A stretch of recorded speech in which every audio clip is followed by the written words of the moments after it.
এই অঞ্চলটো আমাৰে এলেকা আগেৰ পৰাই কংগ্ৰেসেৰ সব জায়গা আছে এটা এখন আমি কংগ্ৰেস বিপিএফৰ লগত 15 বছৰ এলায়েন্সৰ পাছত আমাৰ কংগ্ৰেছৰ বন্ধুসকলক খুব দুখী পাইছিল আমি আশা কৰিছিলে যে বিপিএফৰ এলায়েন্সৰ সময়ত বিপিএফে আমাক কিছু কনসিডাৰ কৰিব কিন্তু তেখেত একেবাৰে কংগ্ৰেছৰ পক্ষে একেবাৰে চোৱা চিতা কৰা নাই গতিকে আমি এইবাৰ নিজাবগীয়াকৈ বিপিএফৰ ওপৰত আমি নিৰ্ভৰ কৰা নাই বিপিএফ আজিলৈকে কৈ আছে যে কংগ্রেসে যদি টিকিট না দেয় এটা ভালো দেখছো আমি দেখলাম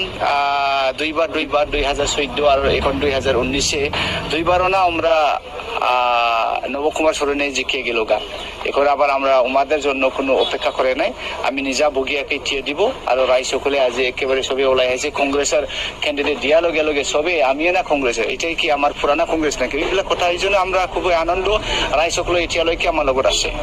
নবকুমার সোরেনে আগে তো কি আমি কইছে যে নবকুমার সোরেনিয়ার যে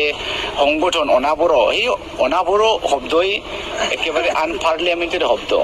এনেকা শব্দ আমার সমাজত থাকিবই নালাগে তথাপিও আমি এটা কথা কৈ আছো যে এইবাৰ যদি নবকুমার সোরেনিয়ে যদি ক্যান্ডিডেট দিয়া তেনেহলে ভাল হ'ব কারণ এই নবকুমার সোরেনিয়া ডাঙৰীয়া বড় ভোটটো নাপায়ে মাইনরিটি মুসলিম ভোট নাপায় এই এনডিএর ভোট কিছু খাটিব আর কি এনডিএর ভোট যদি কিছু খাটে তেনেহলে আমার কংগ্রেসের জিকাটো একেবারে খাটাং হয়ে যাব এই গতিকে আমি ভাল পাওঁ যে নবকুমার সোরেনিয়ে যদি ক্যান্ডিডেট দিয়া ওয়েলকাম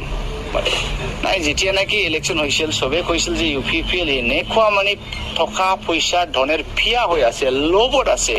এই লৰা ইউপিএফৰ মানুহবিলাক এনেকৈ ভাবি আছে যেতিয়া নাকি বিপিএফে টকাই পইচাই পুৰা খাই ফুই আছিল তেখেত ডাঙৰীয়া বোধাই ভাবি আছিল ময়ো যেতিয়া পইচা পাম ময়ো পইচাৰ ওপৰতে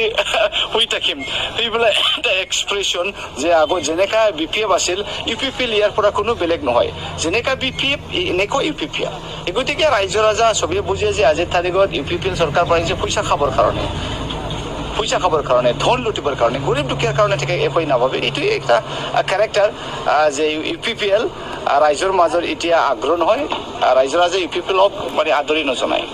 ইউপিপিএল কোনো ডিজাইন নাই আৰু যেতিয়ালৈকে ইউপিপিএলে বিজেপিৰ লগত আছে ৰাইজ সকলে ভাল নাপায় এই গতিকে কংগ্ৰেছৰ যুঁজ ডাইৰেক্টলি বিপিএফ লগত হ'ব বুলি মই ভাবোঁ আমি আজিৰ তাৰিখত কিমান ভোটত জয়লাভ কৰিব কিমানত জয়লাভ কৰিব এইটো ক'ব নাপায় কিন্তু অলপ ভয় বেছি লৈ পেলাই আমি কংগ্ৰেছে জয়ী হ'ব